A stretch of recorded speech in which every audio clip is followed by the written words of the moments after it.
Rádio Rio de Janeiro, a emissora da Fraternidade, passa a apresentar Luz na Penumbra, programa que leva ao seu coração a mensagem da doutrina espírita.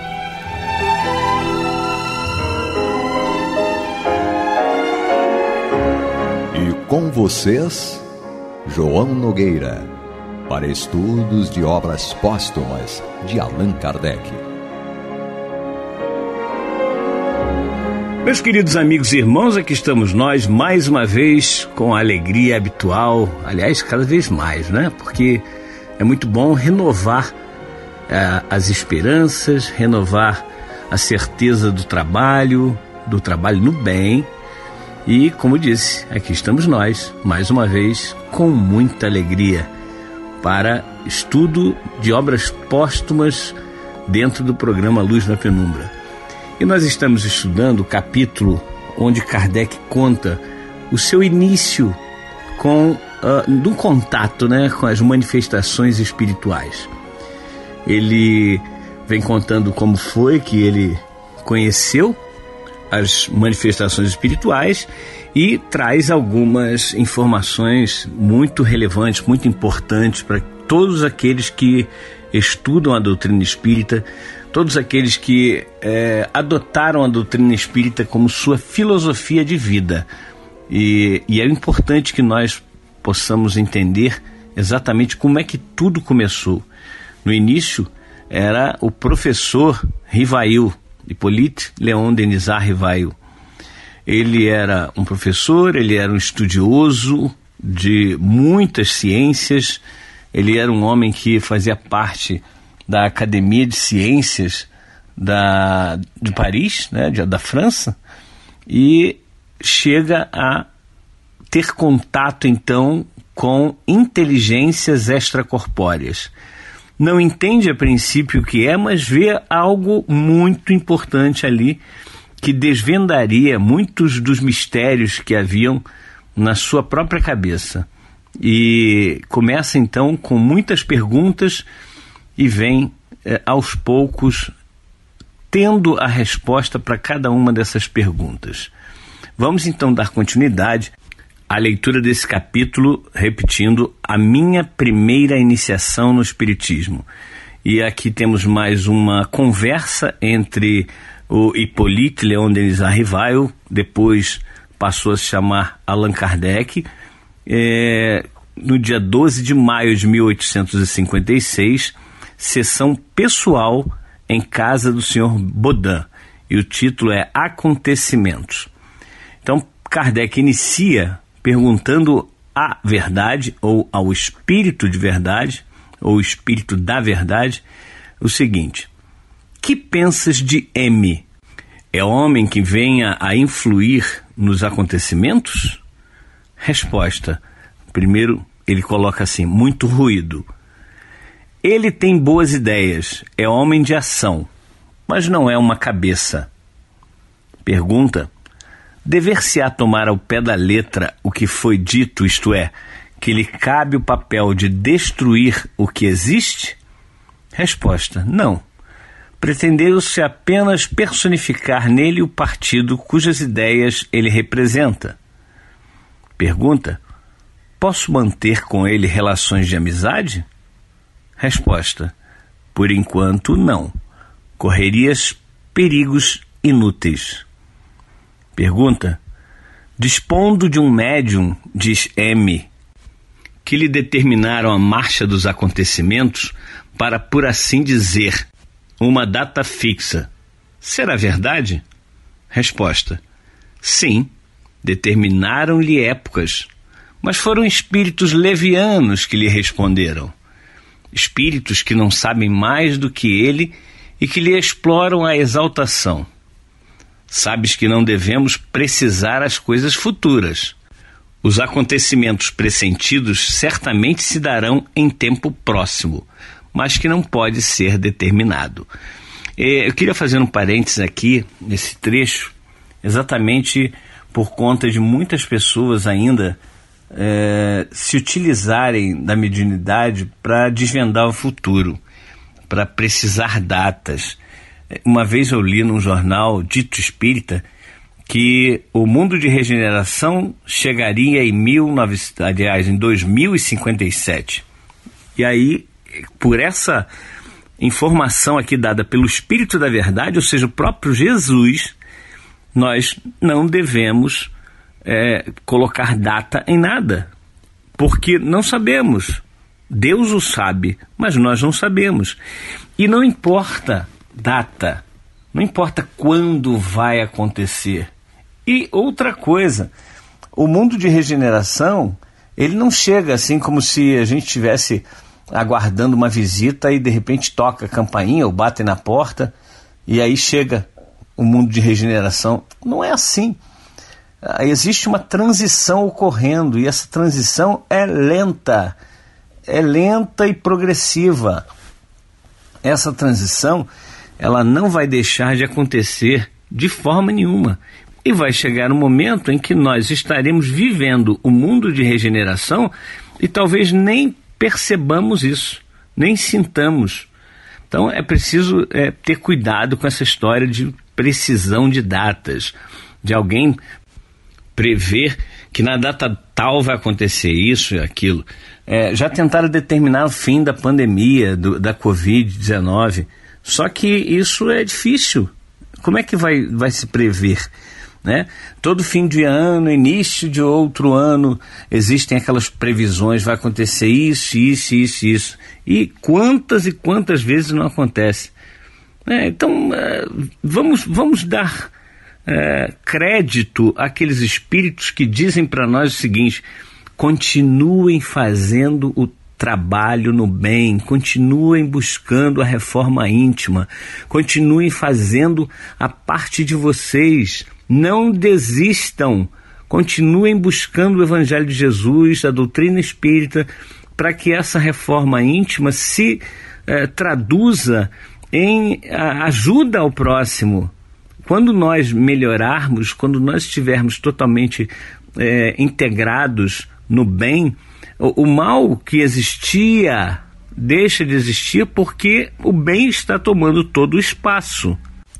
O nosso grande problema é que nós queremos que as coisas aconteçam no estalar de dedos, num passe de mágica. E isso não vai acontecer. É trabalho constante. É trabalhar todos os dias para se melhorar. E aí sim as coisas vão acontecer porque vão ser reflexo do nosso interior. Vamos continuar aqui o diálogo entre Hippolyte Léon Denis Rivaio e o Espírito da Verdade. Pergunta de Kardec, do futuro Kardec, né? Disseram os espíritos que os tempos são chegados em que tais coisas têm de acontecer. Em que sentido se devem tomar essas palavras? Resposta: em se tratando de coisas de tanta gravidade, que são alguns anos a mais ou a menos, elas nunca ocorrem bruscamente, como o chispar de um raio. São longamente preparadas por acontecimentos parciais que lhes servem como que de precursores, quais os rumores surdos que precedem a erupção de um vulcão.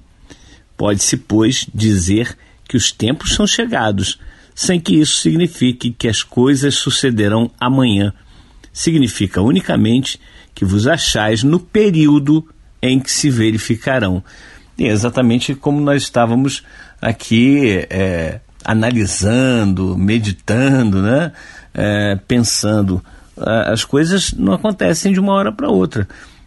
Esse final aqui é magistral, significa unicamente que vos achais no período em que se verificarão. Ou seja, nós hoje entendemos que os tempos são chegados e nós estamos vivendo nesse tempo de mudança. A mudança é bem intensa, principalmente agora, nesses anos que nós estamos vivendo. Nesse momento, nós verificamos uma recrudescência, um aumento, na verdade, das brigas, da violência, da insatisfação social, de uma maneira geral. Eu trabalho numa empresa da Escócia e tenho que ter esse olhar no mundo, né? Eu observo, até em viagens mesmo feitas para fora do Brasil, principalmente a última viagem minha por conta da pandemia foi em 2019, setembro de 2019. Mas a gente observa, até com a conversa que temos com pessoas de fora do Brasil, que realmente a coisa está muito intensa. Nesse momento está tudo muito intenso. Não é apenas no Brasil, não. Engana-se aquele que acha que só no Brasil que as coisas estão do jeito que estão. Não. É no mundo inteiro. É óbvio que cada país, cada região tem a sua peculiaridade, né? Cada um é diferente do outro, cada região é diferente do outro. E até dentro do Brasil, cada região é diferente da outra. Então não dá para a gente falar que o mundo todo está da mesma forma. Está acontecendo algo a mais do que acontecia antigamente, mas não é exatamente igual, né? Então vamos dar continuidade aqui à leitura desse diálogo entre Hippolyte Léon Denisard Rivaio e o Espírito da Verdade. Pergunta: confirmas o que foi dito, isto é, que não haverá cataclismos? E aí a resposta: sem dúvida, não tendes que temer nenhum dilúvio, nem o abrasamento do vosso planeta, nem outros fatos desse gênero, porquanto não se pode denominar cataclismos a perturbações locais que se têm produzido em todas as épocas. Apenas haverá um cataclismo de natureza moral de que os homens serão os instrumentos. Aqui nós terminamos esse diálogo entre Hippolyte Léon Denisard Rivaio e o Espírito da Verdade, e que nos mostram que os acontecimentos eles se darão de forma gradual, contínuo, até que haja a total transformação do planeta de provas e expiações, melhor dizendo, para regeneração. Mais uma vez, a gente tem que lembrar, aqui no final, inclusive, Kardec faz a pergunta ao Espírito da Verdade se realmente não haverá cataclismos, ou seja, eventos catastróficos no mundo inteiro. Como ele falou, existem cataclismos, existem eventos catastróficos em partes, parciais, mas no mundo inteiro não. Imagina um tsunami que acabe com o mundo, que encha todos os continentes. Isso não haverá, dito aqui pelo próprio Espírito da Verdade. Mas, meus queridos amigos e irmãos, este é o programa Luz na Penumbra e estamos apresentando o estudo do livro Obras Póstumas de Allan Kardec. Vamos então dar continuidade à leitura do capítulo A Minha Primeira Iniciação no Espiritismo, por Allan Kardec. E aí nós temos mais uma conversa entre o Hippolyte e os espíritos. Dia 10 de junho de 1856, em casa do Sr. Roustan, médium senhorita Jafé. O Livro dos Espíritos é o título. Pergunta a Hahnemann: pois que dentro em breve teremos acabado a primeira parte do livro, lembrei-me de que, para andarmos mais depressa, eu poderia pedir a B que me ajudasse como médium. Que achas? Resposta: acho que será melhor não te servires dele. Por quê? Porque a verdade não pode ser interpretada pela mentira. Pergunta: mesmo que o espírito familiar de B seja afeito à mentira, isso não obstaria a que um bom espírito se comunicasse pelo médium, desde que se não evocasse outro espírito. Resposta: sim, mas aqui o médium secunda o espírito, e quando o espírito é velhaco, ele se presta a auxiliá-lo. Aristo, seu intérprete, e B acabarão mal. Nota de Kardec: B, bem moço, era um médium escrevente muito maleável, mas assistido por um espírito muito orgulhoso e arrogante, que dava o nome de Aristo e que lhe lisonjeava o amor próprio. as previsões de Hahnemann se realizaram. O moço, julgando ter na sua faculdade um meio de enriquecer, já atendendo a consultas médicas, já realizando inventos e descobertas produtivas, somente colheu decepções e mistificações. Passado algum tempo, ninguém mais ouviu falar dele. E nós temos aí, na questão da mediunidade, uma coisa muito importante. Nós não podemos jamais imaginar que todos os espíritos podem nos ajudar. Todos os espíritos estão com boa intenção para conosco. Não é exatamente assim. Nós precisamos realmente aplicar aquela instrução do Erasto. É melhor rejeitar 10 verdades que assumir uma única mentira. A nossa responsabilidade é muito grande quando a gente pensa que o mundo espiritual vai me mandar somente mensagens verdadeiras, mensagens que elevem, mensagens que sejam úteis, né? Então, por tantas e tantas vezes nós vemos mensagens aí que trazem assinaturas até muito pomposas, muito interessantes, as assinaturas, porque o texto em si você olha e fala, meu Deus, que coisa. Então, quando nós tivermos uma mensagem mediúnica, vamos dizer, chegou uma psicografia, precisamos fazer uma análise dentro do grupo, e se nós acharmos que devemos divulgar essa mensagem, pedir para outros companheiros que têm uma vivência na mediunidade, que possam fazer uma análise também naquela mensagem. Os espíritos superiores, eles não ficam chateados quando a gente duvida da mensagem deles. Quem fica chateado é o espírito inferior, é aquele zombeteiro, é aquele que quer fazer desviar a pessoa ou o próprio grupo do seu objetivo do bem. Então, não tem problema a gente questionar, a gente duvidar, a gente até rejeitar uma mensagem, porque nós estamos na dúvida se aquela mensagem é realmente útil, se é verdadeira e se é boa. São as 3 peneiras, lembram? Então, é preciso fazer isso. Não vamos nos deixar levar por mensagens só porque veio do plano espiritual, a gente vai e assume como verdade, como realmente algo que vai ser útil. Não, temos que analisar a mensagem e não importa a assinatura que traga. Por tantas e tantas vezes, nós vemos na própria codificação mensagens assinadas por um espírito familiar, né? Ponto, não tem problema nenhum.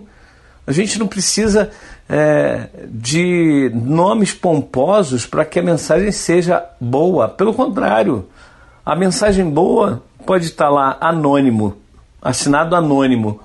Não tem problema nenhum, a mensagem tem que ser boa. Então vamos dar continuidade aqui ao estudo. Tem mais uma conversa aqui entre o Hippolyte e a espiritualidade. Na verdade, agora a conversa com o espírito de verdade. E em 12 de junho de 1856, em casa do senhor C, médium senhorita Aline C.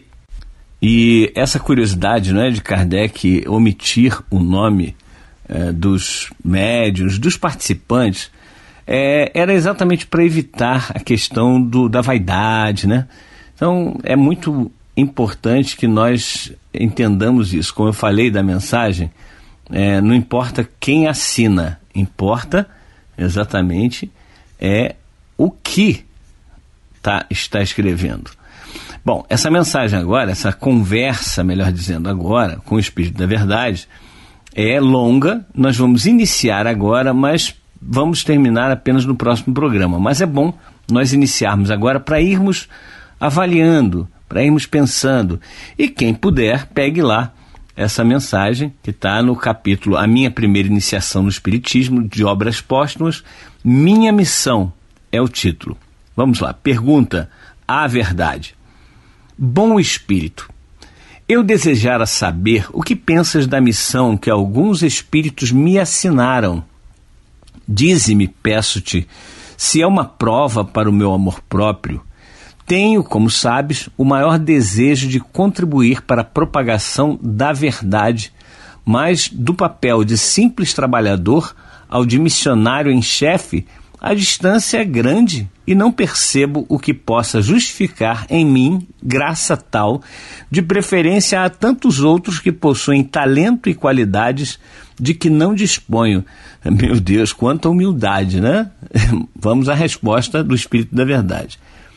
Confirmo o que te foi dito, mas recomendo-te muita discrição se quiseres sair-te bem. Tomarás mais tarde conhecimento de coisas que te explicarão o que ora te surpreende. Não esqueças que podes triunfar como podes falir. Neste último caso, outro te substituiria, porquanto os desígnios de Deus não assentam na cabeça de um homem. Nunca, pois, fales da tua missão. Seria a maneira de a fazeres malograr-se. Ela somente pode justificar-se pela obra realizada e tu ainda nada fizeste. Se a cumprires, os homens saberão reconhecê-lo cedo ou tarde, visto que pelos frutos é que se verifica a qualidade da árvore. E nessa primeira pergunta e na primeira resposta do Espírito da Verdade, nós vemos aqui algumas informações assim muito interessantes. Primeiro, tomarás mais tarde conhecimento de coisas que te explicarão o que ora te surpreende. O Hipólito estava surpreso com essa história de que ele tinha a missão de revelar ao mundo verdades até naquele momento escondidas, ainda não reveladas. E ele estava surpreso. Mas por que isso? A própria pergunta já é um reconhecimento assim, de que outros poderiam ser maiores do que eu, ter mais capacidade do que eu, dizia Hipólito. E ele está dizendo aqui, o Espírito da Verdade, que ele saberá de coisas que explicarão tal fato. Que coisas são essas que seriam reveladas ao Hipólito? Se nós observarmos em toda a obra, e principalmente na última obra de Allan Kardec, chamada A Gênese, os Milagres e as Predições segundo o Espiritismo, ele faz lá no capítulo 17 várias revelações, inclusive quem ele realmente é, o Kardec, qual é o passado dele como espírito, como o espírito reencarnado. E nós hoje podemos afirmar com toda certeza, através do estudo da doutrina espírita, que Allan Kardec foi nada mais, nada menos do que Elias, o profeta, o tisbita, e também foi, na época de Jesus, João o Batista. João Batista, que era primo de Jesus naquela encarnação. E foi aquele espírito que preparou o caminho.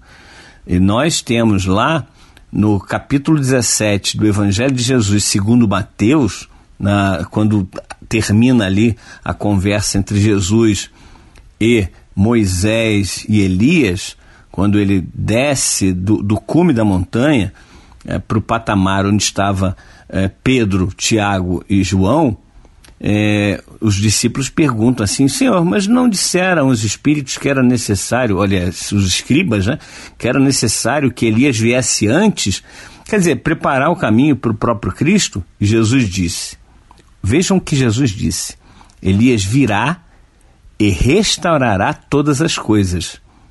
Eu, porém, vos digo, Elias já veio, mas vós não o reconhecestes. Antes fizeram todo o mal que lhe aprouveram. E termina o evangelista Mateus. Então reconheceram os discípulos que lhes falara a respeito de João o Batista. Bem, meus irmãos, nós vamos encerrando por aqui. No próximo programa nós vamos trazer novamente esse texto, essa conversa entre Hipólito e o Espírito da Verdade, para a gente poder ir interpretando melhor essa questão. Daqui a pouco, o estudo do Evangelho segundo o Espiritismo com a Marta Batista e com Antônio de Pádua. Até a próxima oportunidade, se Deus assim permitir. Você está ouvindo o programa Luz na Penumbra.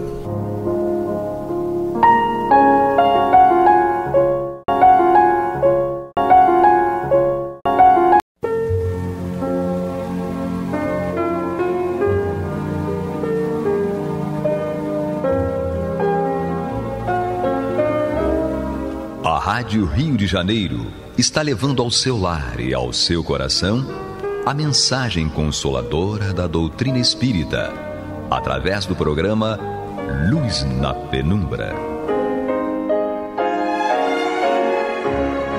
E agora com vocês, Antônio de Pádua Barbosa e Marta Batista. Muito boa noite, meus amigos. Estamos aqui de volta ao programa Luz na Penumbra, no qual nós vamos fazer comentários a respeito do livro Evangelho segundo o Espiritismo e Allan Kardec. Estamos aqui, a Marta Batista e eu, ainda estudando a introdução do livro, e hoje nós daremos início à sua parte número 4, sua quarta parte, que trata do estudo da doutrina de Sócrates e Platão, precursores da ideia cristã e do espiritismo. Então Kardec aqui, antes de estudar diversos itens desta doutrina e fazendo sua comparação com a doutrina cristã e com o espiritismo, ele fez aqui o que ele mesmo chamaria de prefácio, para dar uma explicação para nós por que dessa comparação, né? Todo mundo já ouviu falar em Sócrates, já ouviu falar em Platão, no Cristo, com certeza, mas poucas pessoas já deram ao trabalho de comparar as ideias de Sócrates e Platão com as ideias do Cristo. Então, nós, Marta e eu, hoje vamos estudar essa introdução aqui, que eu acho que é a base principal de onde a gente vai alicerçar os comentários mais adiante nos outros programas dessa comparação. Então, Marta, uma boa noite para você. Boa noite, Antônio. Boa noite a todos os amigos ouvintes. Certo. E é interessante, né, estudar esse item. Exatamente. É muito importante, porque ele vai revelar aqui aos poucos nessa introdução, Antônio, bases interessantes para que nós não só percebamos, né, a correlação estreita entre a doutrina de Sócrates e Platão e a ideia cristã, né, e do espiritismo, mas, sobretudo, entender determinados pontos que, para muitos, ficam nebulosos. Sem dúvida. Então, vou ler aqui o que Kardec escreveu, para a gente ter como base para fazer a análise, né? Sim. Ele diz assim: supondo-se que Jesus conheceu a seita dos essênios, que, aliás, nós estudamos anteriormente isso, né? Seria errado concluir-se que foi dela que ele tirou a sua doutrina, e que, se tivesse vivido em outro meio, teria professado outros princípios.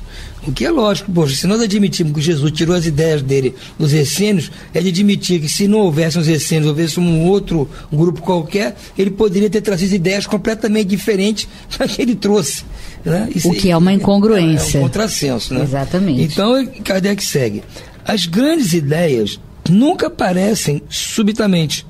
Aquelas que têm por base a verdade sempre apresentam precursores que lhes preparam parcialmente o caminho. Depois, quando os tempos são chegados, Deus envia um homem com a missão de resumir, coordenar e completar esses elementos esparsos e com eles formar uma base. Desta maneira, não chegando bruscamente, ela encontra, ao aparecer, espíritos inteiramente dispostos a aceitá-la.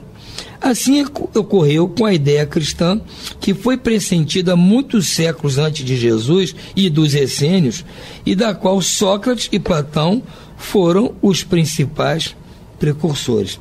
Ele põe aqui, o tradutor, duas pequenas notas a respeito de Sócrates e Platão. Então, só para lembrar quem foram: Sócrates foi um filósofo grego que viveu por volta dos anos 470 a 399 a.C., e dedicou-se ao estudo moral do homem. acusado de impiedade, foi preso e condenado a envenenar-se com cicuta.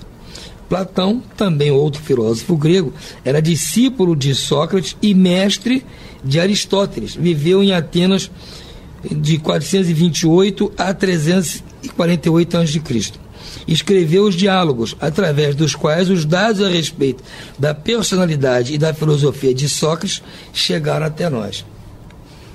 Então segue Kardec. Sócrates, da mesma forma que o Cristo, nada escreveu, ou pelo menos não deixou nada escrito. Como Cristo teve a morte dos criminosos, vítima do fanatismo por haver atacado as crenças existentes e posto a virtude real acima da hipocrisia e da aparência das formas. Em uma palavra, por haver combatido os preconceitos religiosos. Como Jesus foi acusado pelos fariseus de corromper o povo com seus ensinamentos. Sócrates também foi acusado pelos fariseus do seu tempo, porque eles existiram em todas as épocas, de corromper a juventude ao proclamar o dogma da unidade de Deus, a imortalidade da alma e a vida futura. Assim como nós conhecemos a doutrina de Jesus somente pelos escritos de seus discípulos, conhecemos a de Sócrates pelos escritos de seu discípulo Platão. Cremos que será útil resumir aqui os pontos mais importantes da doutrina socrática para demonstrar a sua concordância com os princípios do cristianismo. Aqueles que olharem esse paralelo como uma profanação e considerarem que não pode haver semelhança entre a doutrina de um pagão e a do Cristo, responderemos que a doutrina de Sócrates não era pagã, porquanto ela possuía como objetivo combater o paganismo. Que a doutrina de Jesus, mais completa e mais depurada que a de Sócrates, nada tem a perder com a comparação, que a grandeza da missão divina do Cristo não poderia ser diminuída e que a história não pode ser sufocada. O homem chegou a um ponto em que a luz sai por si mesma de debaixo do alqueire, e ele está pronto para olhá-la de frente. Tanto pior para aqueles que não ousarem abrir os olhos. É chegado o tempo de encarar as coisas amplamente, do alto, e não sob o ponto de vista mesquinho e estreito dos interesses de seitas e castas. Por outro lado, estas citações provarão que, se Sócrates e Platão pressentiram a ideia cristã, encontra-se igualmente na sua doutrina os princípios fundamentais do Espiritismo. Então, o que a gente poderia dizer depois desse texto de Kardec? É fantástico, né? Estamos de acordo, porque é claro que qualquer ensinamento, quando vem com a verdade, ele não pode chegar de sopetão. A espiritualidade vai providenciando a preparação do terreno, até para que, quando realmente vier quem tem que vir trazer aquele ensinamento, a coisa já esteja mais ou menos encaminhada, já não seja assim tão chocante as ideias, porque são ideias inovadoras, assim como deu-se com o cristianismo, a doutrina cristã, que foi uma doutrina revolucionária se compararmos com os ensinamentos da época, mesmo se compararmos com o ensinamento judaico, que é a base do cristianismo, tem diferenças fundamentais entre o que Jesus pregava e o que pregava a seita mosaica, ou de Abraão, ou dos profetas. Apesar de ser quase a mesma coisa, como o Cristo mesmo disse, que não veio derrogar aquelas leis, mas há uma diferença fundamental, porque a doutrina do Cristo é baseada no perdão e no amor. E é uma coisa que a gente precisa estar atento, né, Antônio? Porque geralmente, via de regra, é motivo de dificuldade de entendimento entre a maior parte dos religiosos, é que quando Jesus disse que não veio derrogar as leis, ele dizia que não vinha para derrogar as leis divinas. Ou seja, aqueles mandamentos que foram estabelecidos. Agora, quanto às leis mosaicas, essas sim, ele vinha para derrogá-las. Ou seja, porque eram leis humanas e eram leis que foram permitidas a Moisés criá-las porque era necessário para segurar, né, aquela população espiritual da época. Então, evidente que eram leis plausíveis, né, leis bastante coercitivas, e eram totalmente plausíveis para aquela época, para aquele contexto.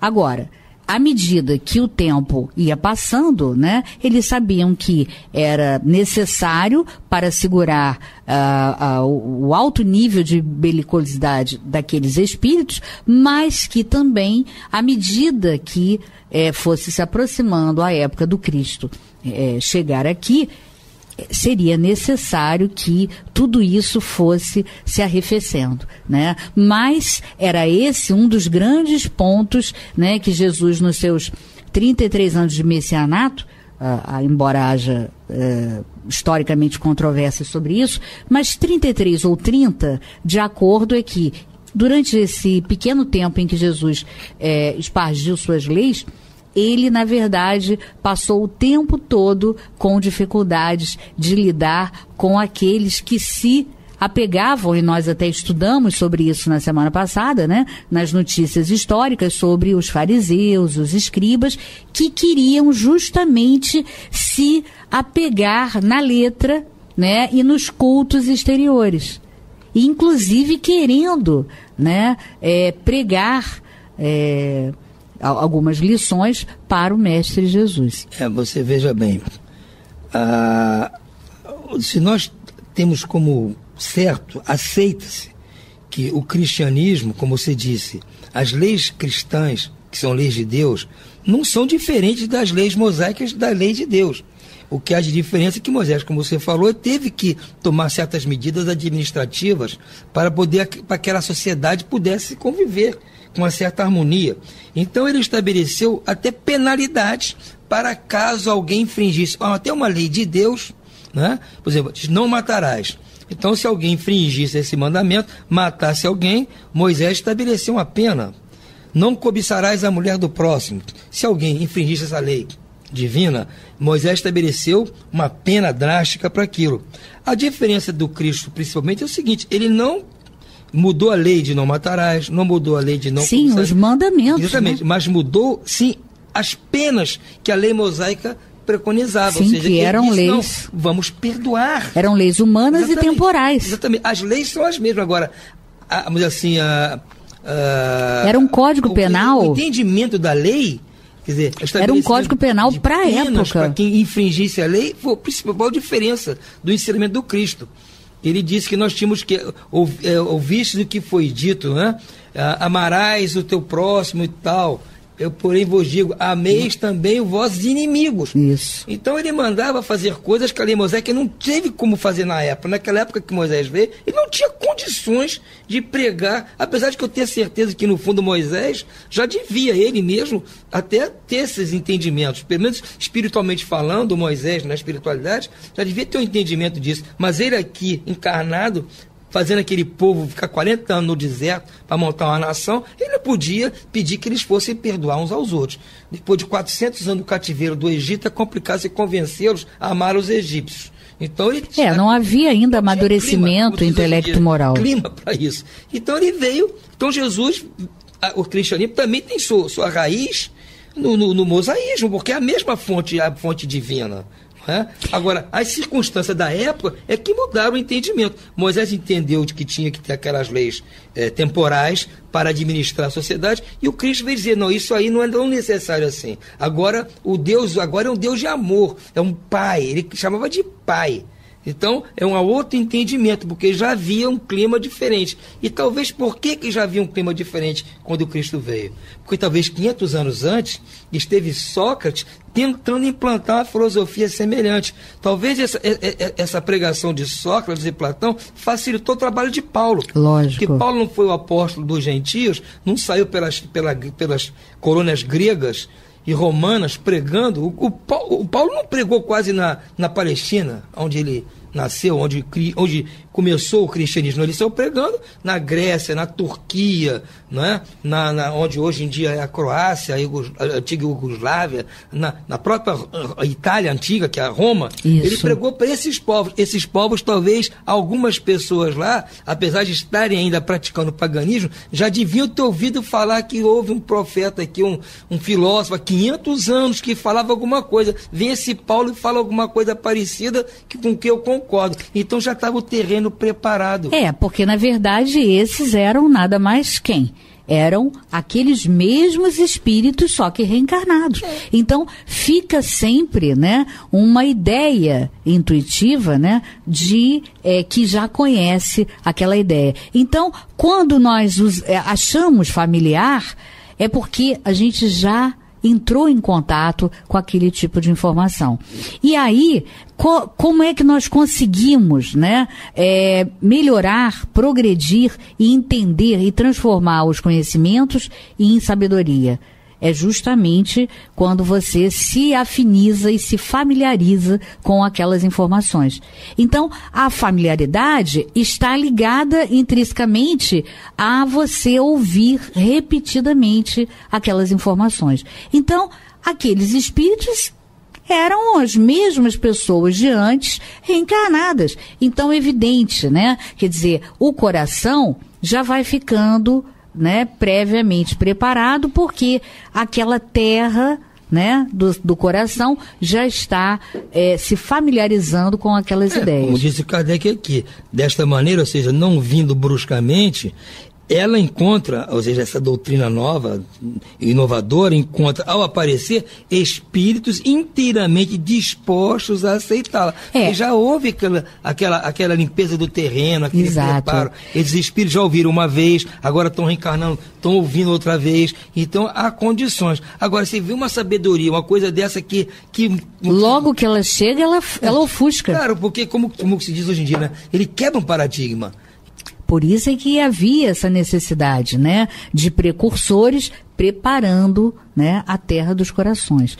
E, logicamente, né, não foi à toa que Jesus falou que a luz precisa ser graduada, justamente por quê?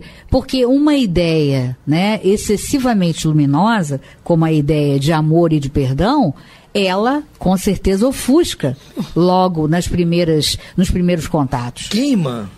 Exato. Retina. Exatamente. Não só ofusca, chega a queimar a retina. Exatamente. Nós não estamos preparados para isso. Que é a sensação, né, que durante tantos séculos nós chamamos de inferno, era porque justamente nós sentimos uma certa ardência em função das nossas consciências estarem entrando em contato com o choque entre o que nós havíamos feito e as leis divinas que estavam ali alinhadas na nossa consciência e que nós não havíamos conseguido dar conta delas. Então, o choque entre a nossa consciência culpada em função de não termos realizado, né, de forma correta as vontades do Pai, é justamente essa sensação de ardência, né, que gerou, na verdade, uma ardência quase que mental, né, que gerou o quê? A ideia de inferno de labaredas. Então vem aqueles que começam a desvendar o mistério das ciências a contestar aquilo, porque estão vendo que aquilo é um engodo. Então está esse conflito, as pessoas se instruem e abandonam a ideia de religião, a ideia do amor, a ideia do perdão, porque estão se instruindo, isso é um contrassenso. Você se instrui ao contrário, é para poder pôr isso em prática. Então precisava vir uma outra doutrina, ou melhor, uma doutrina subsequente a essa, para que as coisas se esclarecessem. Daí vem o espiritismo. Então, como bem disse Kardec, o Sócrates e Platão, daqui, essas citações provarão que, se Sócrates e Platão pressentiam a ideia cristã, encontra-se igualmente na sua doutrina os princípios fundamentais do espiritismo, porque esta linha é a mesma. É verdade. E aí é interessante, né, a gente ir remontando a biografia de Sócrates para que a gente entenda, né, por que essa doutrina de Sócrates, né, que semelhante a Jesus também nada escreveu, né, deixou para o seu discípulo, né, o seu discípulo Platão é que escreveu e dá testemunho através dos diálogos, né? Ele traz o testemunho de tudo que Sócrates pregou, né, e preconizou. Então a gente observa, né, não há nenhuma dificuldade de nós, primeiro, né, é sempre bom a gente destacar essa questão, que não há nenhuma dificuldade de se aceitar, né, a esses precursores com ideias ou ideais bem semelhantes ao cristianismo, às ideias do Cristo. Por quê? Porque, na verdade, eles aprenderam com o Cristo na dimensão espiritual. Então, quando eles descem e reencarnam, né, que eles mergulham na matéria, eles vão trazer de uma forma intuitiva, e aí, quanto mais evoluído for o espírito, melhor se lembrará, né, com mais detalhes se lembrará daquilo que aprendeu na dimensão espiritual. E aí a gente já pode também começar a tentar inferir quem é Sócrates, né? Então, foi aquele que Kardec destacou para colocar na introdução como sendo a doutrina mais próxima do cristianismo e da doutrina espírita. Então, isso já é um bom indício, né? Segundo, a gente sabe que Sócrates, quando ele foi chamado, né, foi considerado o homem mais sábio pelo oráculo de Delfos, o que ele falou? Só sei que nada sei. Então, representando, administrando aí uma humildade, né? Não modéstia, mas sim humildade, que é característica de espíritos superiores, né? Depois houve, né? A gente percebe que ele era um homem que buscava a verdade, por isso, inclusive, ele cria aquele método, né? Maêutica, que era justamente fazer a verdade vir à luz. E usou esse nome, né, em homenagem à mãe, que era uma parteira, né? O nome da mãe dele era Fenarete, né? Então ela era uma parteira e ele então, né, criou esse método com esse nome, maêutica, justamente, que quer dizer vir à luz, quer dizer, a verdade vem à luz. E ele criou por quê? Porque ele queria justamente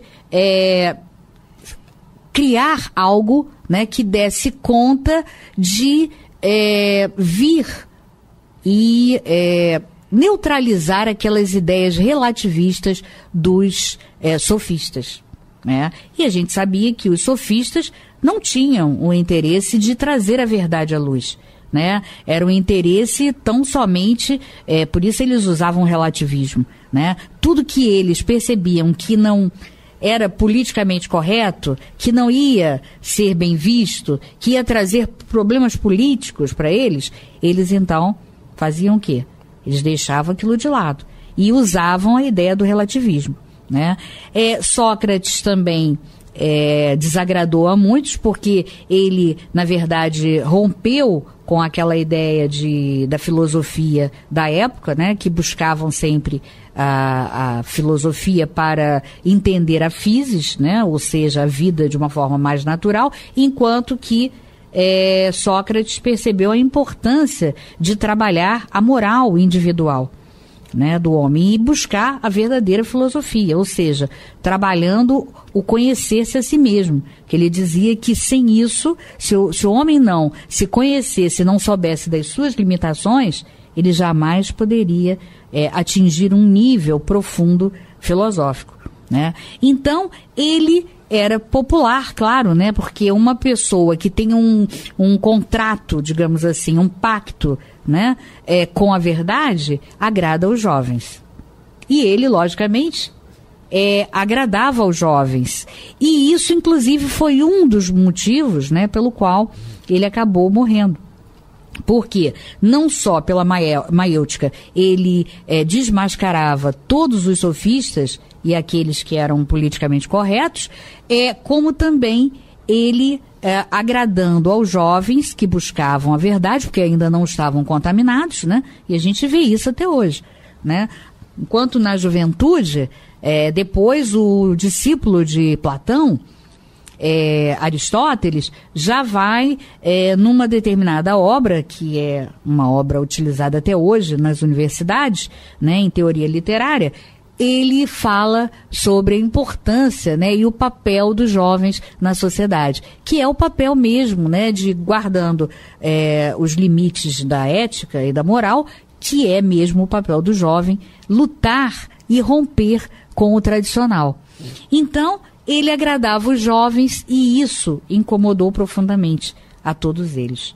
Mas olha, eu não sei, a gente vai ter que continuar amanhã, porque o Serginho diz ter logo para nós. Amanhã nós vamos então passar já o resumo da doutrina de Sócrates e Platão. Vamos já discutir a personalidade deles, já usando como base a própria doutrina deles e a comparação que Kardec fez entre a doutrina entre deles, preceitos deles e o cristianismo. Exatamente. Então vamos ficando por aqui, Marta, desejando a você e aos nossos ouvintes uma boa noite, muita paz para todos. Uma boa noite e muita paz a todos.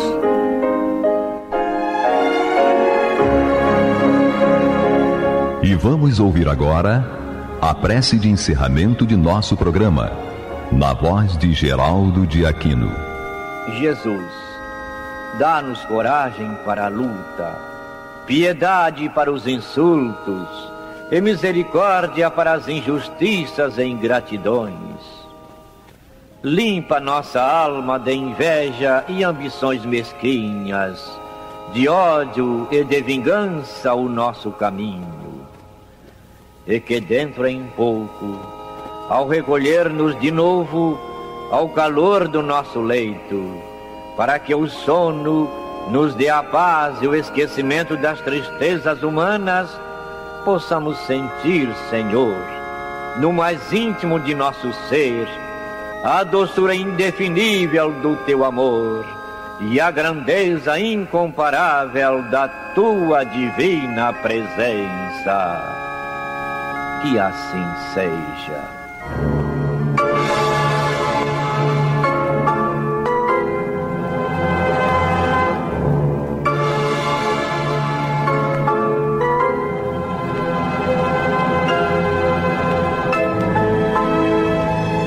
Acabamos de apresentar o programa Luz na Penumbra, que voltará a ser apresentado amanhã às 21 horas nesta emissora.